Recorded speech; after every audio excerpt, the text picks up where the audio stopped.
This is the IBJ Podcast for the week of March 21st, 2022, brought to you by Taft. I'm your host, Mason King. Welcome back to the podcast, everybody. As you know, Indianapolis has the largest children's museum in the world.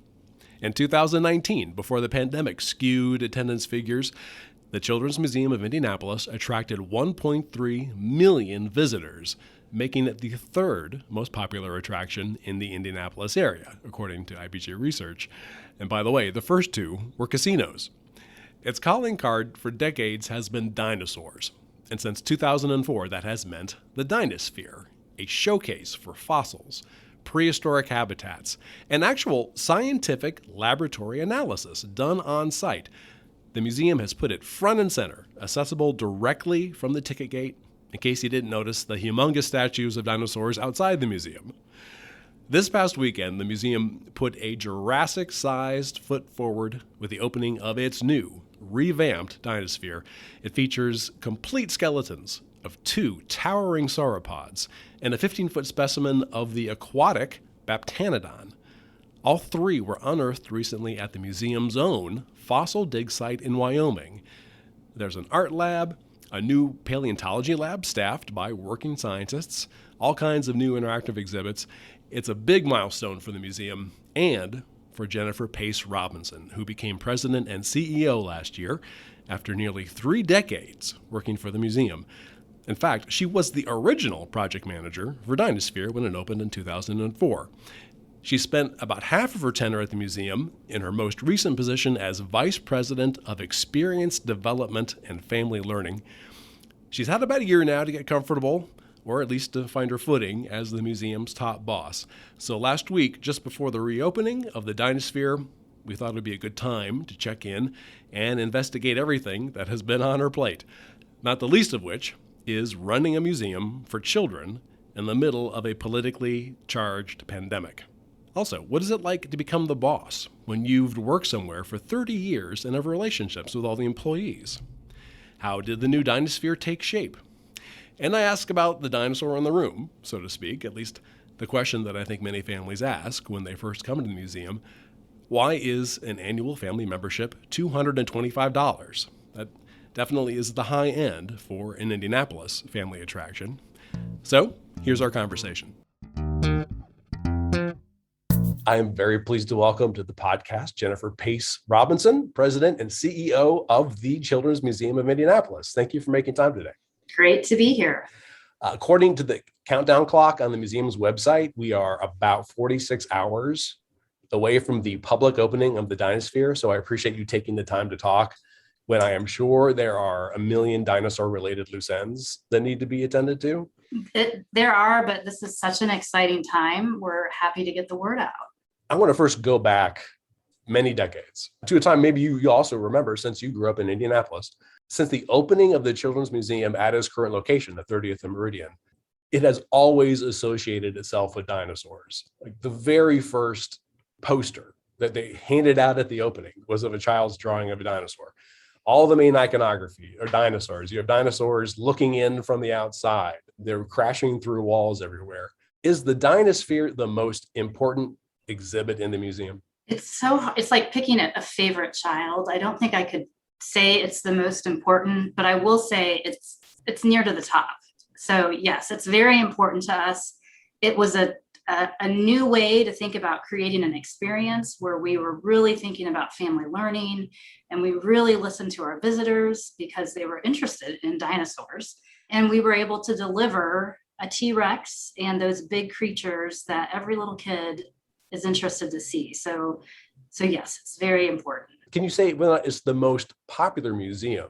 I'm sorry, the most popular exhibit in the museum? Because I mean, the way that Lisa was set up before was as soon as you walk through you pay your ticket, you could go immediately there. I mean, it's right to the right. Like if you saw nothing else, you could go see the dinosaurs. Right. So we actually track what we call capture rate. So we've got counters on each gallery entrance. And so we can tell what percentage of our overall daily population is going where. And it has a very high capture rate. It's at 90%. So that means that 90% of the people walking in the door are going to go into Dinosphere. And some people probably go back more than once. That is phenomenal. And I think that's true. And because it also is a gateway to the other exhibits on that level, which also I think happen to be, pretty like toddler friendly.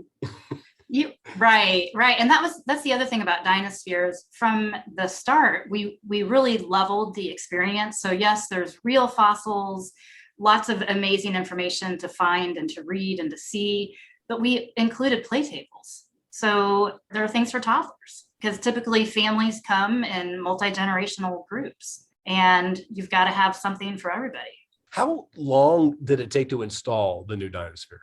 So we were closed about a year, doing heavy duty work to retrofit that space and get it ready.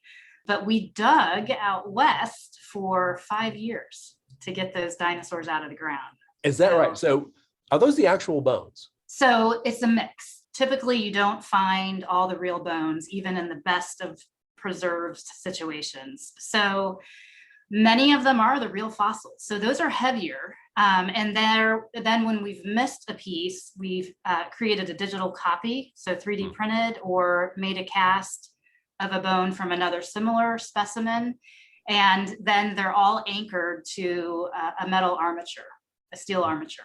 So about 5 years ago, those bones first saw the light of day in 130 million years. Yeah.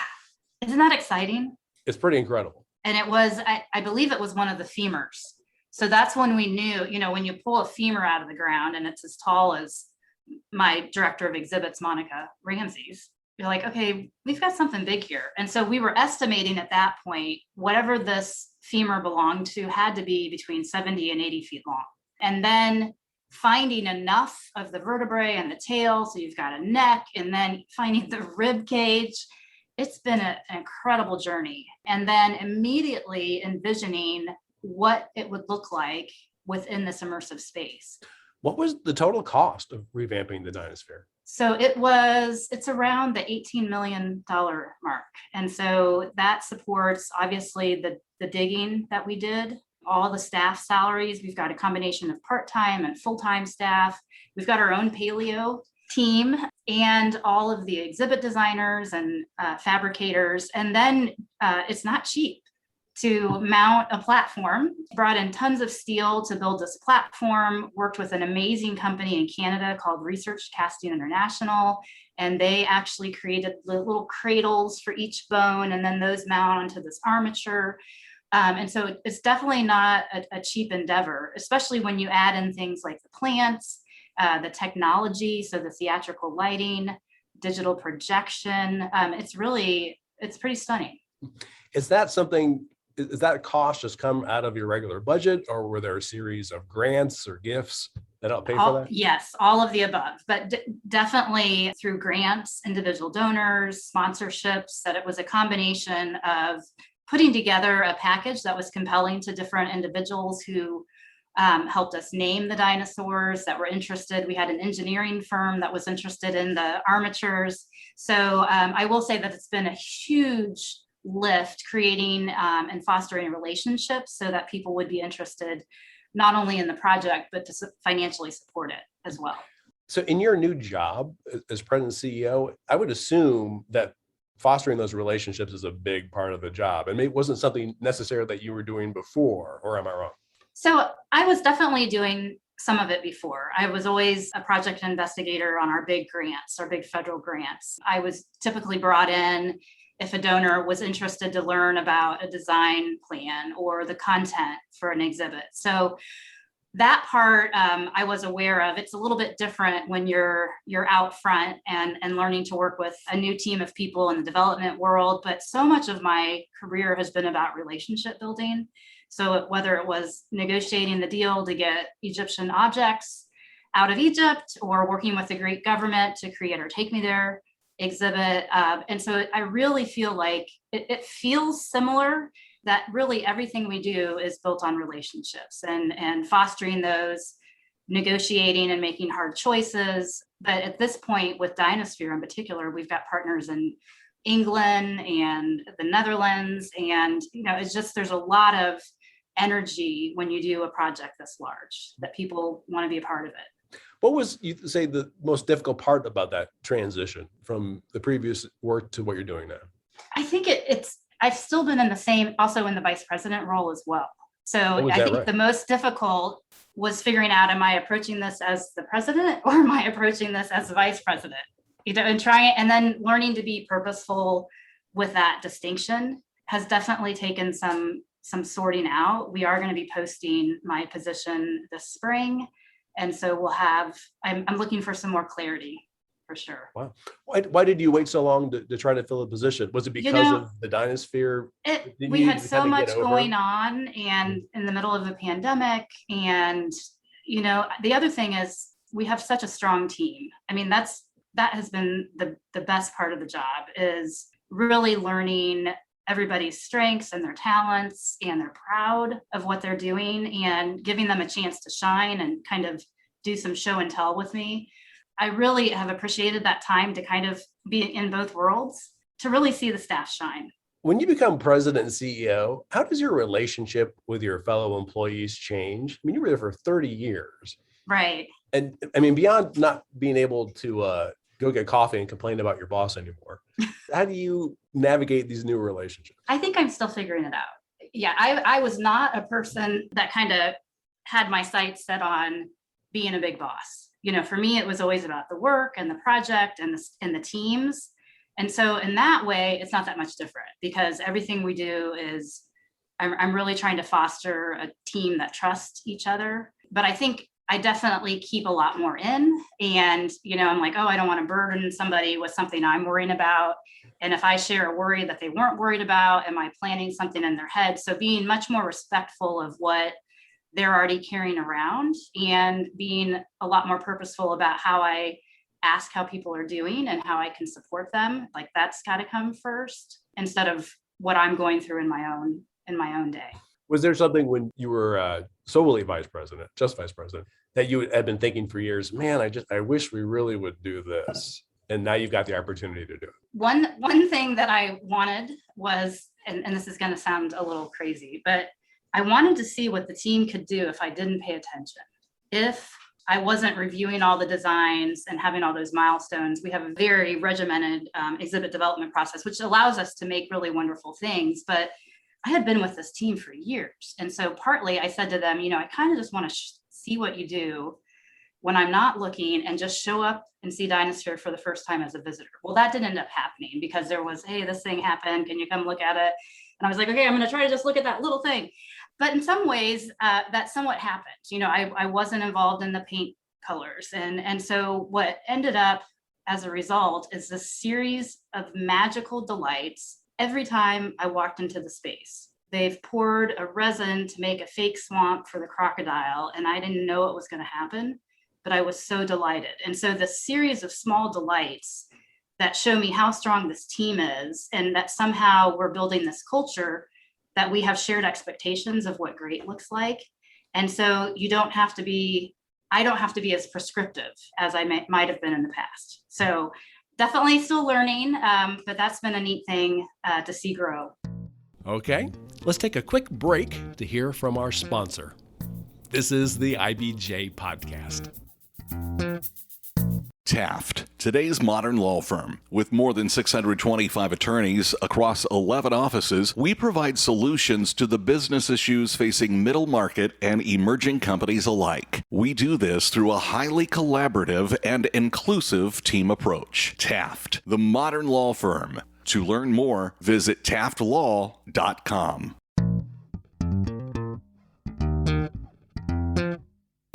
All right, we're back with this week's edition of the IBJ Podcast and our conversation with Jennifer Pace Robinson, President and CEO of the Children's Museum of Indianapolis. Now, you have 5 kids. According to the museum website, you have 5 kids. You still have 5 kids? I still have 5 kids. Oh, good. Did you ever use them as test subjects, as it were, when you were designing? Oh my gosh. Designing exhibits, or wanting to know, like, time. Are you interested in this as opposed to this? Oh my gosh, all the time.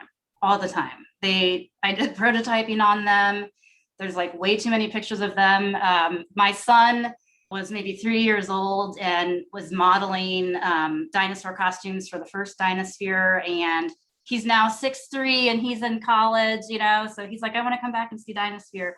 We did a lot of pretend play in our basement, while we were in the process of building these exhibits. I mean, my house is filled with cardboard and Hot Wheels track, and these kids like built the coolest stuff, but it really showed me, again, what I mentioned with the team. If you give them some freedom within some guardrails, but you give them some creativity with some really cool materials, what they can do. And that has been the basis of what we've seen. But even more, what I've noticed with my own kids is, yes, they have grown up loving the exhibits, but it's the confidence that the staff has built for them.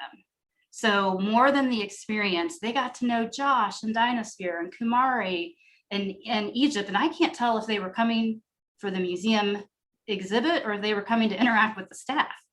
But those staff encouraged them. And I've never seen a group of kids who are so confident. They'll raise their hand even if they're wrong. It's so much different than when I was growing up. And I really feel like that confidence came because the staff took time to get to know them and treat them like real people and ask them what their ideas were and what they were thinking and what they observed.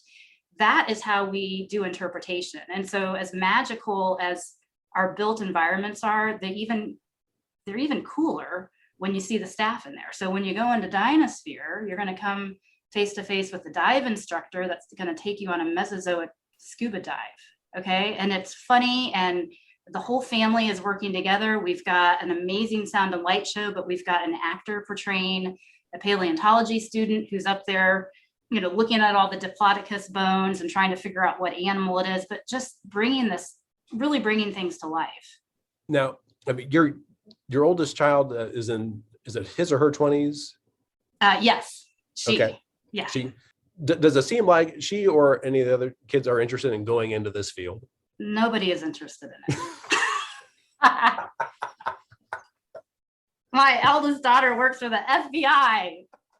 Well, that's and cool. So they loved it, but they're like, I don't know. We love it, Mom, but we don't need to live here. They are, interested in culture and music and history, but so far nobody's made a career out of it yet. But some of them are still young, so we'll see. Let's go back to the last year, as we almost always do here on the podcast. How would you describe the experience of trying to run a children's museum during the pandemic?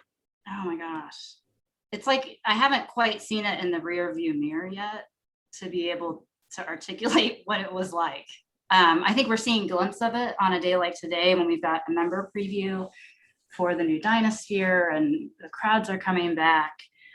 I would describe it as a series of infinite innovations, something new every day, whether it was, and marrying that with what was going on in the world and the scientific data that was coming out, and just so much networking. What are you doing? What's this museum doing? What's that theme park doing? So it kind of felt like I was trying to learn how to juggle, but the balls were like the CDC and what families needed during the pandemic. So we, pivoted hard right at the beginning and did a lot of virtual content, but then people really wanted to come back in the building. So then it's like, okay, taper off the virtual because it takes the same amount of people to do the virtual as it does to operate the physical space, but we've got to have some presence. So it's just been a series of decisions that I never really thought that I would have to make. I can say, as a local parent of a 6-year-old who belongs to the usual amount of Facebook groups and parenting forums, I can say that I can tell you that the museum was a constant topic of debate. Parents are constantly questioning: should the museum be open? Should the museum be closed? What should the kids have to wear masks, or are they crazy? How much of that debate did you hear on the executive level? Oh yeah, we heard it all. Yeah, we went out and we sought it out. We were making decisions about our COVID protocol, and we were, I'm scouring Facebook to see what the feedback is. I'm going down to the box office and saying, hey, what's going on today? Talking to the call center. Like, we really put ourselves in the middle because we didn't want to be making decisions without understanding the impact on the front line, the people who were out there from the garage greeter, and just that impact, by the time people got to the interpretation team in the galleries, maybe people were fine, but that was because the garage greeter and the visitor services staff kind of set the public up. And so we ended up making this diagram of decision making so that we could promise the staff that if we've changed our protocol, it's because we've gone through all these steps and we've talked to all these people. And so it's talking to the front line. We assembled a medical panel to be advisors out of Riley Hospital. And so I would say we are definitely in the middle of the feedback, and seeing the burden that had on our staff too, and trying to lift people up, because sometimes it was contradictory feedback and sometimes there was a lot of negative feedback on both sides. It just occurred to me. How large a staff do you have? Around 300. Okay. Around 300. So you had two different arenas there. You had to explain what your policies were going to be to your own staff that had their own concerns about, am I safe at work? How are we doing things here internally? And you also had then to work with the public and say, here's why we're doing this. So that seems like a lot of people to have to. And then we changed it, and then it was like shuffle it all, or you tweak and you add this new piece of information, and how's that going to change our cleaning regimen or our spacing protocol, or we've put things on the carpet where people should stand, we've taken them up, it's just, again, it's that nimbleness and that creativity that it is the best when, like, I have not had to make all those decisions, like getting the smart group of people in the same room, and they've really figured things out as a team. I mean, you mentioned the effect of everybody on the whole chain of employees.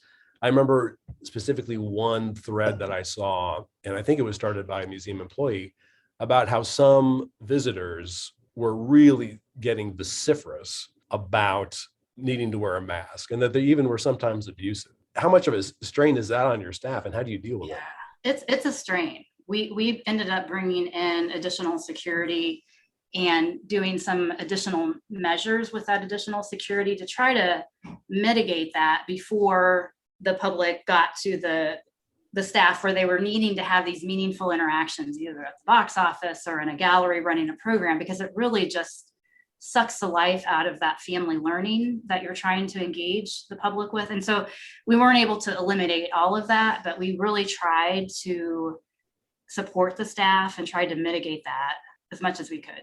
I'm sorry, I haven't been to the museum in a little bit. We just kind of got out of our hovels a little while ago. Is this something that the museum has or is considering doing an exhibit about, something about infectious diseases that could kind of shine light on how, at least for younger kids, what it's all about? So we've actually done some virtual experiences. So we've got some online video content from our STEM educators, and we have some programs up in our Science Works gallery. We haven't actually talked about, again, like a whole exhibit on it, because like I said before, it's not quite in the rear view mirror yet. But we did decide early on that we would use our voice to elevate the science and to talk about the mechanics of what a virus is and hand washing and all of those things. So those things you will see on our website and through some of our programming. I like the phrase support the science. Again, I haven't been to the museum in a while. Is there anything that addresses the science of climate change and how humans have contributed to it? I cannot think of anything, but that is a new initiative that we're not ready to announce yet. But we are going to be getting into the sustainability space and taking some time to do research and figuring out what our role could be. And is that a program? Is that an exhibit? Is it in addition to an already existing exhibit? But we're definitely having those conversations. Yeah, I was thinking too, how does the museum typically handle, really sensitive and loaded topics? And usually, tell me if I'm wrong here, the examples that I can think of, it's through the lens of a child. It's through Ryan White, or it's through Anne Frank, or it's through, as a Ruby Bridges. And I don't know how necessarily you would do that with climate change. The other thing we do is, that is a good way to do it, through the eyes of a child. So you can't argue with that particular person's point of view. And I learned that the hard way. I suggested to Ruby Bridges, well, your teacher, Mrs. Henry, said such and such about the classroom when we were building the Power of Children exhibit. And she said, Jennifer, is this my story or is this Mrs. Henry's story? But that was an amazing lesson, like going forward. So it also gave me the freedom to say, I don't have to try to tell every point of view. We can tell one, key person's point of view. So that's one way. The other way is these panels of experts and advisors that we pull together. So even for Dinosphere, you get into conversations about what caused the end of the age of the dinosaurs, and people have different ideas. And so we got real familiar with using the term, some scientists think, fill in the blank. And I truly feel that, again, you get these people in a room to have a conversation, and if it's not a difficult topic, it might not be worthwhile, and even within the Ruby Bridges space, what we were willing to show about Indiana, it was easier to talk about the rise of the Nazi Party in Germany because it was just an arm length away. But then when it came to racism and hatred here in Indiana, it was like, do we talk about the Klan? But we got a group of scholars and journalists and advisors who live in that space all the time to help us make those really hard decisions that we definitely try to listen. And it's not just scholarly experts, it's community members or people who, again, live in that space and think about it a lot. That's really a place that I'm most interested in, that space of how we are partners and we engage with the community that knows more than we do. We are very good interpreters, but we certainly are not, we haven't lived every experience, and we are not the experts in every area. So your latest big initiative, Dinosphere, are there, I don't know how much you can share here, I mean, plans to expand the campus or build major new features? So we've taken some time to kind of step back. The pandemic has really kind of boiled down and shown us what's important. And this space that we are inhabiting right now is beloved. And it's also 500,000 square feet. And it also takes a lot of money to run. So we are very interested in investing in our existing infrastructure, but as you'll see in Dinosphere, we've expanded that experience in a huge way, but we didn't add to the footprint. I think there's room within this infrastructure, which is a fantastic building, to do even more with the space that we already have. So when we talk about the footprint, at one point, I don't know, what was it, a decade ago or so, the museum bought the Drake apartment building, which is on the same block and directly adjacent to the campus. And initially, it talked about planning to knock it down. It has since, I think, after the city objected to that and tried to protect it with an historic designation. The last that I had heard was that the museum was working with the city and working with a private developer to try to find some kind of viable use for the building. Can you give us an update at all about where you are with that? Yeah, I can give you a little update because it is still in progress, but I will say that yes, it was historically designated, and I can't speak to why it was purchased initially, but that historic designation is going to remain, and we've had some really thoughtful conversations with the city, and we are committed to working together to come up with a mutually agreeable solution. I'm going to hit you with the big question here at the end. The cost of a family membership at the museum. 2 adults and as many kids as you have, it's $225 a year. That is the ceiling for Indianapolis family attractions. And the zoo is a little bit less. It's about $210. And it's sort of interesting when you report on the different family attractions that people usually refer to the museum as like that's the point of comparison. Like when Newfields decided to go to a paid membership model, supporters of Newfields quickly would say, well, look at the Children's Museum. The Children's Museum charges $225. So I'm going to take the point of view of the family who is coming in the museum for the first time. They see what the one-day admission is. They hear, well, you should take a look at the family membership. And I know from personal experience, you do a little bit of a double take and you're like, wow, that's kind of like a family budget item. Explain to us, why is it that much? What would happen if you froze it or if you decided to decrease it? So I've got a couple of things to consider. So part of, and I mentioned some things earlier in the podcast about what makes us different and unique and special. And those are things that have a higher price tag. So the staff, and that's something that we're working on is we took a wage increase for our frontline staff this year. So when you come into one of our exhibits, you're going to encounter the safari guide and Dinosphere. It's somebody who's highly trained, who has a background or an interest in history, who's wearing a costume, and it's all the wraparound that goes with that. Okay, so it's expensive, but it's an important investment that we make. The other thing is the infrastructure. We don't want to be that museum. Sometimes you go in museums and they've got things that are broken or things that aren't working, or the carpet has a rip, and we have some of that. Those, that takes time, but we've made a commitment that when you come in, this place is going to look great.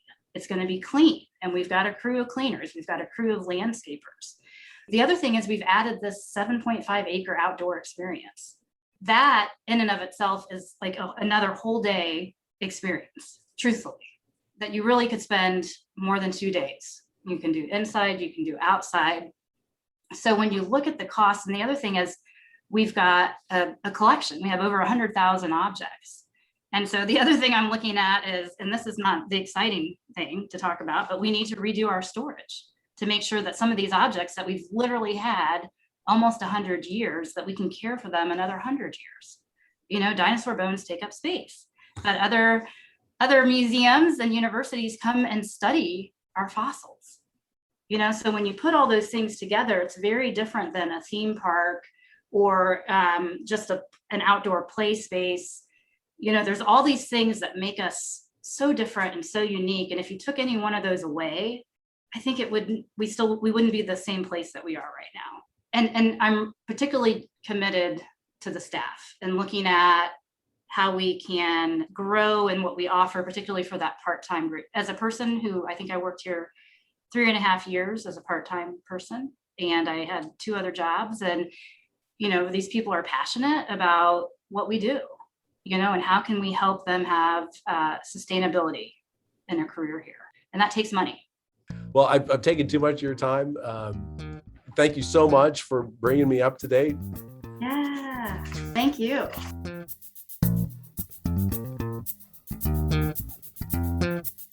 My thanks again to Jennifer Pace Robinson. And I have a quick addendum to our conversation about the Drake apartment building. The city of Indianapolis confirmed to IBJ after the podcast interview was conducted that it has had very preliminary conversations with the Children's Museum about buying the Drake, which it envisions could contain 27 units of affordable workforce housing. In general, the city said it does hope to play some part in the redevelopment of the site. We asked the Children's Museum if it wanted to shed any more light on that, and they said that Robinson's comments from the podcast could stand as is. Now, folks, before you get on with the rest of your week, there are a few stories in the latest issue of IBJ I want to draw to your attention. First up, it's been nearly 2 years since COVID-19 led Delta Airlines to stop flying its Indianapolis to Paris route, and airport officials still can't say when the flight will return. Mickey Shuey unpacks how they hope to reestablish transatlantic flights. Also in this week's issue, Susan Orr explains how Russia's invasion of Ukraine is having a direct impact on Indiana technology companies. And Leslie Bonilla Muniz reports that 2 long-abandoned brownfields in Indianapolis could be revived with a $90 million overhaul for manufacturing and food processing. Again, you can read these stories in the latest print edition of IBJ or online at IBJ.com. Now, that's a little easier said than done, but I can guarantee you access if you're a subscriber. It works out to about $2 per week for all of the latest news about local business and politics, plus all of IBJ's data about the Central Indiana economy and corporate community. Just go to IBJ.com and click on the subscribe button. And thanks again for making time this week for the IBJ Podcast, which is edited by Leslie Weidenbenner. I'm Mason King. Hang in there, everybody. We'll be back again next week.